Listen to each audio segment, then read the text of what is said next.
Right, hello lads and lasses, and welcome back to Boys Down Under, where today, of course, we are talking about the Champions League. We are talking about Matt O'Reilly, and we're also going to talk about FIFA. Before we go any further, if you guys are enjoying the content and you want to help support the channel, the very best way to do so is to click the like button, click the subscribe button, and I thank you all for who are help supporting the channel. Even just watching the videos helps, so thank you all for that. But without further ado, let's get into it. So, Champions League. As we all know, Celtic play the glory fixture in Real Madrid. We also have matches against RB Leipzig and Shakhtar Donetsk. Now, I believe that European football after Christmas it should be seen as pretty much realistic looking at this group. Now, rather than saying what I think about this group and think about the ties and whatnot, because I'm sure you've heard enough of those opinions over the last few days, we're going to look at what football royalty has had to say about this instead. Carlo Ancelotti, current manager of Real Madrid, and speaking to Movistar Football, he said, "It's a different group because in 2 months we played every game, and last year, in the simplest game against Sheriff at the Bernabeu, we lost it. That's why you have to be careful. There will be complicated environments and it will not be easy to play in Glasgow, in Leipzig. We have to respect the group just as our opponents respect Real Madrid." Ancelotti understands, right? In the Champions League, anything can happen. Nothing is impossible in the Champions League, as we literally did see with Sheriff last year. They knocked off Real Madrid, who eventually went on to win the Champions League themselves.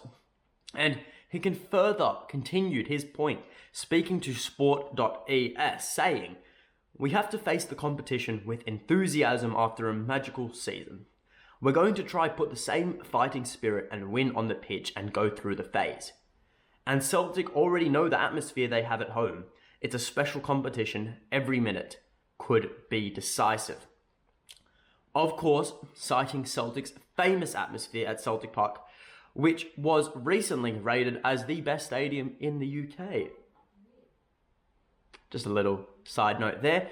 Regardless though, Ancelotti is aware, and so too is Leipzig and Donetsk, because this is no pushover of a group. While it may not be the hardest group or a group of death, as some might say, it isn't easy by no means either. And Donetsk's sporting director has pretty much summed that up, saying, right, "There are no easy groups in the Champions League. We will fight to the last. Real Madrid is, of course, Real Madrid. We have already played with Celtic 18 and 15 years ago. Leipzig are a good team. So let's put it this way. It could have been worse.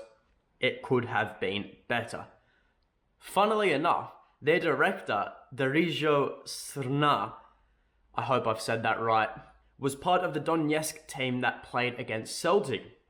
So, while it may be just a bit of a new look Celtic team 15 than it was 15 or 18 years ago, what hasn't changed is the fortress that is Celtic Park. Now, obviously, Celtic Park hasn't been overall a fortress in recent years in Europe. It's faltered a bit, That's come with obviously a lot of criticism from inside the supporter base, outside the supporter base, but times are changing. We have Ange as our leader, Ange as our manager.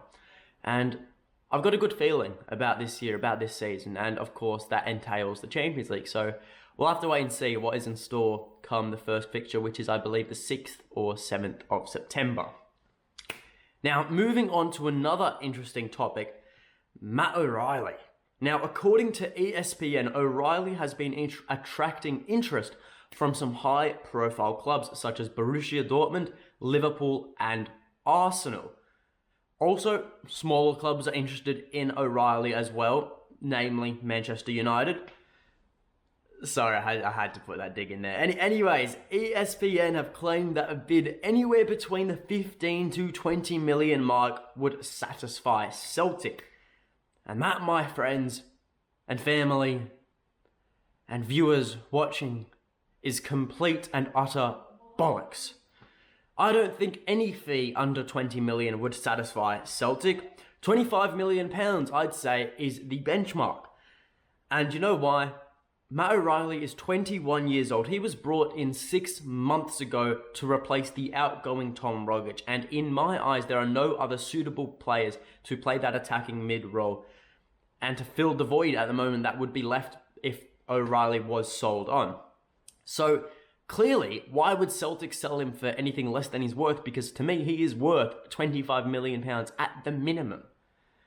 You know, maybe if we had another attacking midfielder behind him pushing to get a starting spot who was really, really good, you know, maybe that would decrease his valuation. But right now, he is such a pivotal point in this Celtic team, and he's going to be crucial for Celtic this season. You know, the squad as a whole is crucial, where everyone's performing out of their skin. I honestly don't expect any high-profile outgoings before the end of the season, to be completely honest. I don't see O'Reilly leaving the club. You know, and unless you consider, I don't know, Albion Ajeti or Owen Moffat as high-profile players, well, then realistically, I think the core of the team, you know, the starting 11 we've been pretty much seeing week in, week out, it will be here for the whole season. I can't see a reason as to why any of them would leave unless some mammoth, ridiculous bids come in. Because at the end of the day, we do have to remember football is a business, but at the same time, because it is a business, results are the main thing, and you need your best players for results, and Matt O'Reilly certainly is one of our best players. There's no hiding away from that, so it's going to take a big, big fee to take one of our best off our hands, and that is the bottom line, because Aidan McGovern said so. Sorry, cheeky, stone cold reference. Anyways, the last thing I want to talk about, now I've specifically left this to the end because, you know, it isn't always everyone's cup of tea to talk about this. FIFA 23. I myself love FIFA. I absolutely adore the series. My first one was FIFA 07 on the DS. I've also played FIFA 99 on my dad's old PS1, FIFA 12 on the Wii, and every FIFA since FIFA 15 on the PS4. Now, the common thing in all of those FIFAs, right, is that I had to play as Celtic at East Point Arena, the generic AI-built stadium that is used for Celtic because Celtic Park has never been in the game. Now, a lot of fans have been asking, will Celtic Park now be in FIFA since Celtic have signed a partnership with EA Sports? And the answer is no. It has been confirmed, unfortunately, that Celtic Park nor Ibrox will feature in this year's title. There was a list of 20 or so new stadiums that were going to be released, and Celtic Park was not featured in that. And people might say it might be released later down the year as a patch. That's also been that's been confirmed as not true as well, because that list also included stadiums that would be included later down the line, such as Nottingham Forest's ground. So despite the hype, all we're really getting with this partnership are some face scans of the players, which I guess is something at least. It would be nice to see actual Celtic players in the game and not, you know, some an AI created Kyogo. Looks very odd. It would be nice to see the actual Celtic players, which I guess we have to see as a positive, but still it will be it is overall disappointing that I'll be spending another FIFA having to rename East Point Arena as Celtic Park and, you know, sort of having to customize the stadium to make it look a bit like Celtic Park, but because at the end of the day, nothing beats the real thing. But that is all from me. So if you guys did enjoy the video, leave a like, subscribe to the channel, leave in the comments below your thoughts on the Champions League, Matt O'Reilly, FIFA, whatever you want. I love FIFA, so we can nerd out in the comments if you wish. But until next time, hail, hail.